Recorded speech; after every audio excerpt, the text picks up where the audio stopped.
Maagang umalis si Maya sakay ng bus. Bitbit ang isang lumang bag na may ilang pirasong damit. Pagdating sa Maynila, sinalubong siya ng maingay na kalsada. Mga sasakyang walang tigil sa busina at ang mga taong nagmamadali. Para sa isang probinsyana, parang ibang mundo ito. Ilang oras ang lumipas at nasa harap na siya ng malaking tarangkahan ng mansyon ng mga Montero. Napanganga siya sa laki ng bahay, malawak ang bakuran na puno ng mga halaman. Maayos ang mga paso at ang mismong mansyon ay parang kinuha mula sa pahina ng isang mamahaling magasin. Binuksan ng isang gwardya ang gate at inihatid siya sa pinto. Sinalubong siya ng isang matabang babaeng may maamong muka. "Ikaw ba si Maya? Halika iha, ipapakita ko sa iyo ang kwarto mo. Ayusin mo lang ang damit mo at magpalit ka na ng uniform." Saad nito at tinulungan siya sa pagdala ng mga bitbitin. "Opo, salamat po." "Napakagandang bata. Naku, tiyak na marami kang mabibihag dito sa Maynila. Hindi mo na kailangang mga tulong." Ngiting saad ni Aling Feli at agad na iniling ni Maya ang ulo. "Ay, hindi po ako naghahanap ng mapapangsawa. Trabaho lang po ang hanap ko." "O siya, sige na. Halina at magtrabaho na," ani Aling Feli. Kinabukasan, maaga pa lang ay gising na si Maya. Nakaputi at asul na uniform, nakatali ang buhok, at may mahigpit na hawak ang tray na may 2 basong juice.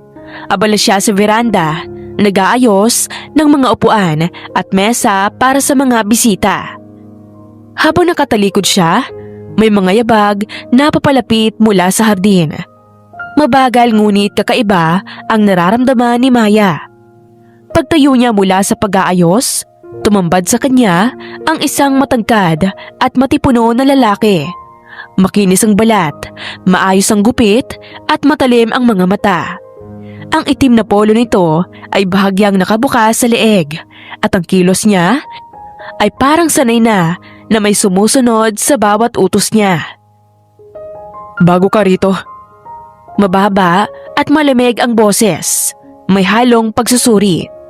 Natigilan si Maya. Sa taranta, natapilok ang kamay niya at tumilapon ang juice diretso sa dibdib at pantalon ng lalaki. "Ay, Diyos ko! Pasensya na po, hindi ko sinasadya." Mabilis niyang kinuha ang pamunas at pinunasan ang dibdib nito. Pababa hanggang sa umabot ang kamay niya sa harapan ng pantalon nito. Hindi niya namalayan sa sobrang taranta. Patuloy pa rin sa pagpuna si Maya, lalo na sa harap ng bukol ng pantalon nito. Nanatiling nakatitig si Marco. Bahagyang kumislot ang labi. Ang babae ay halos lumuhod na sa harapan niya para lang matuyo ang pinupunasan. Maganda ito, lalo na ang katawan na may malusog na dibdib. "Kung hindi ka titigil dyan, po, baka hindi mo magustuhan ang mangyayari." Hindi niya naintindihan ang ibig sabihin, kaya lalo niyang pinunasan. Pasensya na po talaga, sir. Natatakot po akong maghalik kayo." "Iba ang nagagalit sa akin dahil sa ginagawa mo." Huminga ng malalim si Marco. Bahagyang umisi. "Pasensya na po. Huwag niyo po akong tatanggalin sa trabaho. Hindi na po mauulit. Kailangan ko po ang trabaho na to." Napakagat na ang labi ni Maya na hindi nakalagpas sa mata ni Marco. Napakaganda ng mukha nito at ang mga mata ngayon ay puno ng pag-aalala. Parang kahit sinong mayaman ay bibigay kung siya ay makikiusap. "Hindi ako galit, Maya." Binanggit niya ang pangalan na parang pamilyar sa kanya. Paano niyo nalaman ang pangalan ko?" "Bago ka pa makarating dito, alam ko na kung sino ka." Hindi pa siya nakakasagot nang bigla siyang itinulak nito sa pader. Ano pong ginagawa niyo?" Mariin nang nakadikit ang labi nito sa labi niya. Mainit at mabigat. Nalalaki ang mata ni Maya. Ang amo niya ngayon ay hinahalilan siya na mas malaking problema kaysa sa pagtapon niya ng juice kanina. Pilit niyang itinulak ang dibdib nito, pero parang bato ang katawan ni Marco. Are you mourning? Well, it sounds good. Bulong nito, mababa at mabigat ang tono. Kumikiliti ang boses sa kanyang tenga. Pero nakahanap ng lakas si Maya. Tinulak niya si Marco ng buong puwersa. Hingal na hingal at mabilis na tumakbo palayo. Naiwan si Marco. Nakangiti at mahina lang na nagsabi, Interesting. Siya ang nakatanggap ng aplikasyon ng babae. Napatitig siya sa picture ng resume nito. Maamo ang mukha at tipid ang ngiti. Alam ni Marco na may bago muli siyang laruan sa mansyon na iyon at walang iba kundi si Mia iyon. Malambot ang labi nito na walang katulad ng mga babaeng nakahalikan niya noon. Maya, I want you. Namula ang mukha ni Maya. Mabilis na hinuwakan ang kamay niyang nakahawak sa kanyang dibdib. Sir, mali po to. May fiancé na kayo. Wala akong pakialam. At muli siya nitong hinalikan. Mas mariin, mas mapangangkin. Stop, please. Hindi po tama. Pero bago pa niya matapos ang pangungusap, naramdaman niya ang labi ni Marco sa kanyang leeg. Marahang kinakagat ang balat doon. Kung may gusto akong buntisin, ikaw yun. Ang tinig niya ay mababa at puno ng pagnanasa. I want you in my bed, Maya. Pero alam kong makapaghihintay. Some of days, iungol mo na ang pangalan ko sa kama. Napaungol si Maya nang bahagyang lumalim ang haplos ng kamay niya sa dibdib. Bahagyang kumikirot ang tutok nun. Agad siyang nahiya sa narinig niyang tunog mula sa sarili. Sir, tama na po. Muling nagpumigla si Maya. Buong lakas niyang tinulak ang dibdib ni Marco. Ilang beses na siya nitong ninanakawan ng halik. Napabitaw din ang lalaki, pero nanatiling nakatitig sa kanya. Mabigat ang paghinga. Maya. Hindi siya tumingin pabalik. Agad siyang tumalikod at mabilis na lumabas ng kwarto. Sa kainosentehan ni Maya ay hindi na niya alam ang ginagawa ng amo. Magugustuhan mo rin ito, Maya. Hahanap-hanapin mo na ako sa kama. Hinagod ng dila ni Marco ang kabasaan at itinaas babae yon. Napaawang ang labi ni Maya sa unang karanasan niya kay Marco.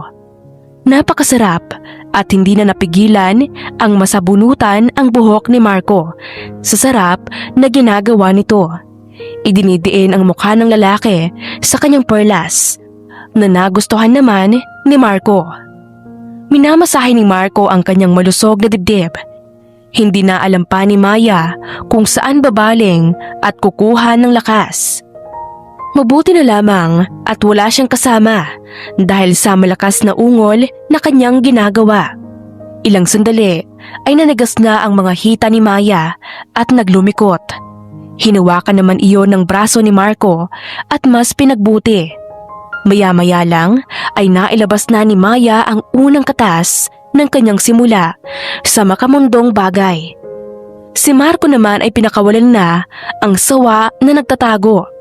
Pinahawak niya naman ito kay Maya na bahagyang napakislot sa gulat at laki nito. Mainit ang kamay ni Maya na bumalot. Tinuruan ni Marco kung paano ito itaas baba. Sinunod ito ni Maya at halos manggigil si Marco sa ginagawa nito. Pinahiga niya ang babae at itinapat ang batuta sa perlas nito. Sinubukan niya ipasok. Mainit at masikip. Napaaray si Maya sa sakit. Sir, medyo masakit po. Shh! Magugustuhan mo rin to, mamaya. Habang ipinapasok ay minisahe niya ang pagkababae nito. Napaigik si Maya sa sakit nang makapasok ang kalahati. Pakiramdam niya ay masyado siyang napuno nito. Napakagat siya ng labi at bahagyang naluha. Pinatahan naman siya ni Marco at sinanay muna siya sa laki nito. Ilang sandali lang ay humahalinghing na muli si Maya. Nasasarapan sa bawat labas-pasok nito at sinabayan na ang lalaki. Paulit-ulit niyang nasigaw ang pangalan ni Marco. Nagkaroon naman ng bahid na pula ang kobre kama at nakita iyon ni Marco. Lalo siyang ginanahan dahil unang beses ito ng babae. Hindi nila alam kung nakailang ulit sila. Basta, ang alam ni Maya ay pagod na siya kinabukasan. Natutulog na si Maya at tinitignan ito ni Marco. Pakiramdam niya ay inabuso niya ang dalaga. Ngunit gusto niya lang masigurado na kanya ito. Hindi naman na niya pababayaan pa ang dalaga at mamahalin ito ng lubos at tapat. Pagkatapos nila ay nilinisan niya si Maya at binihisan. Hinalikan ang babae sa noo at tahimik siyang umalis sa kwarto. May saya sa puso dahil sa nangyari. Wakas.